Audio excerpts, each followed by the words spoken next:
ሰላም ውድ አድማጮቻችን፣ ይህ የስፖርት ነው። እንግዲህ የእንግሊዝ ፕሪሚየር ሊግ ከሚጠበቁ ጨዋታዎች ውስጥ 31ኛው ሳምንት አንዱ ነው። ሪያሊየም በጋዜጣዊ መግለጫቸው ብዙ ሀሳቦችን አንስተዋል።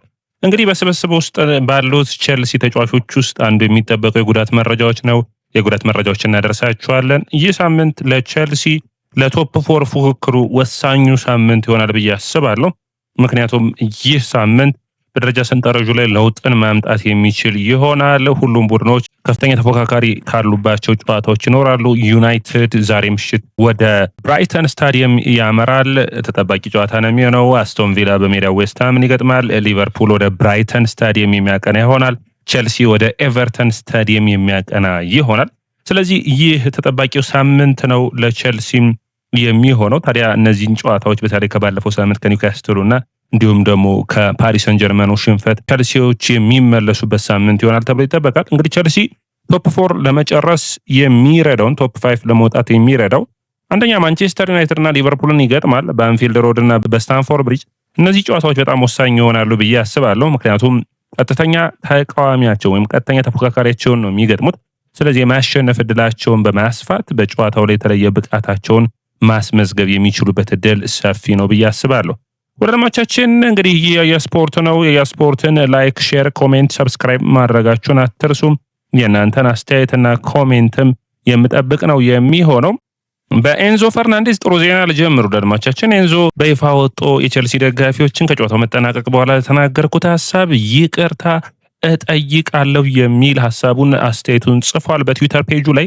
ጥሩ አስተያየት ነው፣ ነገር ግን ከልቡ የወጣ አስተያየት ነው ብዬ አስባለሁ። ይቅርታ ቢጠይቅም የታይሚንግ ጉዳይ የተለያዩ ሁኔታዎችን ማንሳት ቢቻልም አሁንም ቢሆን ኤንዞ ፈርናንዴዝ የኮንትራት ማደሱ ጉዳይ፣ የደሞዙ ጉዳይ አንዳንድ ቦታዎች ላይ እስከ 400,000 ጠይቋል የሚል ነው። እንዴት አይነት ቼልሲ 400,000 ድረስ የሚከፍል ቢሆንም ኦሲሜን ስንቱን ተጫዋች ባዘዋወረው ነበር ብዬ ነው የማስበው። ኤንዞ ይገባዋል አይገባውም የሚል አከራካሪ ቢሆንም ቼልሲ የግባሊ ስብስብ 400,000 ይከፍላል ማለት ትንሽ አስቸጋሪ ነው። አንዳንድ ዜናዎች ታማኝነታቸውንም ማየት የሚጠበቅብን ይመስለኛል። አሁን ካለበት ከ200,000 ወደ 400,000 በቀጥታ ትልቅ ክፍያ ነው የሚሆነው። እንደኛ 50% ማደግ የሚችል አይደለም። የ300,000 ከደረሰ ትልቅ ቼልሲንም ለእሱ ተጫዋቹም ጥሩ ነው ብዬ የማስብ ነው የሚሆነው። ወዳጆቻችን ታዲያ አስተያየታችሁን አስቀምጡልኝ። ነገር ግን አጠር ባሉ ዜናዎች ልቀጥል። የሚካኤል ሙድሪክን በሚመለከት በኦክስ ብሪጅ በሚባል እንግዲህ ነን ሊግ የሊግ ቡድኖች ላይ መጫወት አይችልም። ታዲያ በነን ሊግ እዛ ላይ ትሬኒንጉን እየሰራ እንዳለ መረጃዎች እያሳዩ ነው የሚገኙት። እንግዲህ የእገዳው ሁኔታ በጣም ወሳኝ ነው የሚሆነው። ይህ ተጫዋች እገዳውን ይቀጥላል ወይስ ይቋረጣል የሚለው በቅርቡ ግልግሉ ፍርድ ቤት ማለት ነው ለእግር ኳስ ገላጋዩ ፍርድ ቤት ጥያቄዎችን ያቀርበዋል። እንግዲህ ይህ ውሳኔ ቼልሲዎች እየጠበቁት ይገኛሉ።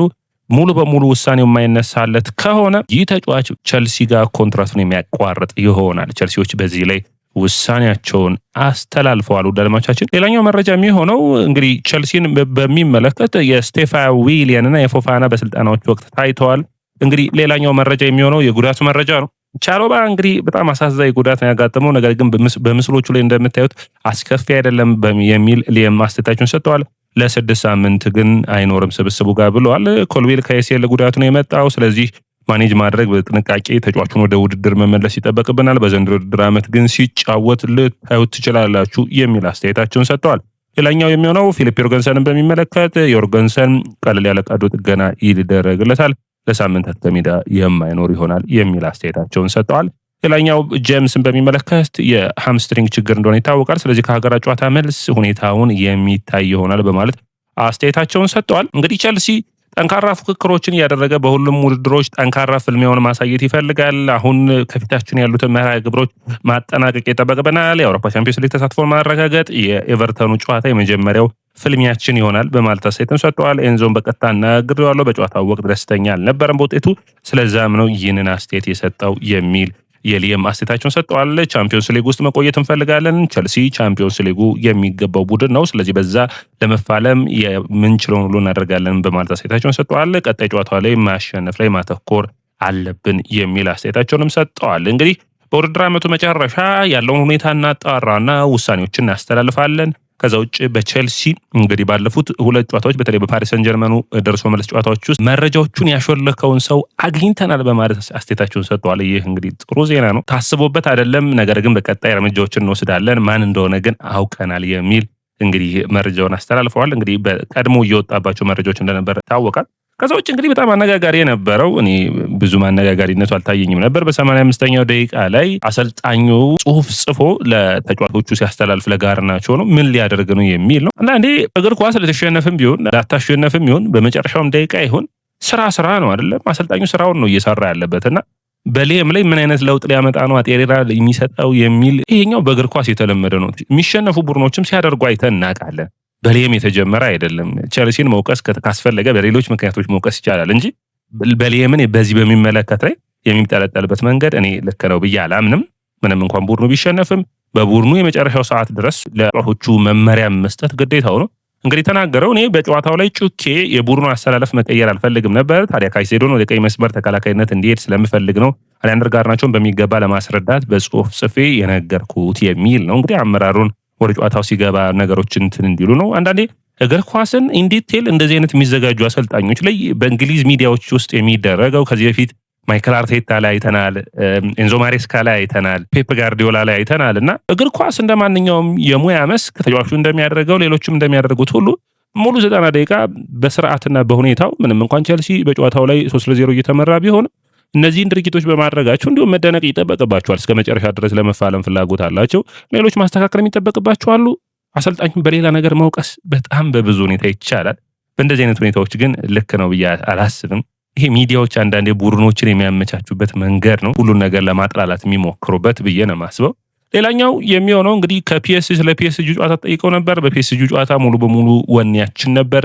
ፒኤስጂ 2-2 እስከምንጫወት ድረስ ፊሊፕ ዮርገንሰን እስከሚሳሳት ድረስ በጣም ጥሩ ብቃታችን ላይ ነበርን የሚል አስተያየቱን ሰጥቷል። እኔ እንዲያውም ይሄ አስተያየቱን አልቀበለው። ምክንያቱም እግር ኳስ የ90 ደቂቃ ጨዋታ ነው። ለምሳሌ የመጀመሪያውን ውድድር ላይ ቸልሲ ጥሩ ተፋልሞ 2-2 ያ ጨዋታ አልቆ ቢሆን ኖሮ እና በዚህኛው ጨዋታ 3-0 ተሸንፈው ቢሆን ኖሮ አስተያየቱን መስጠት ይቻላል።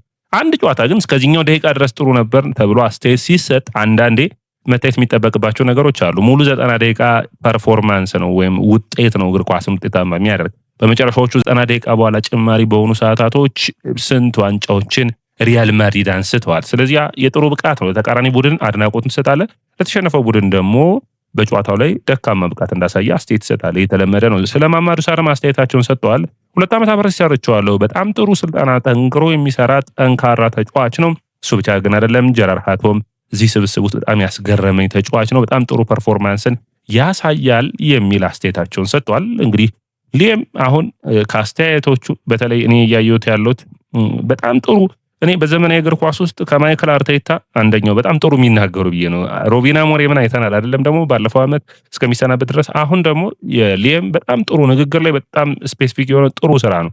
ነገር ግን እንደ አሞሪም እንዳይሆን ሜዳ ላይ የሆነ ነገር ማሳየት ይጠበቅበታል የሚል ነው።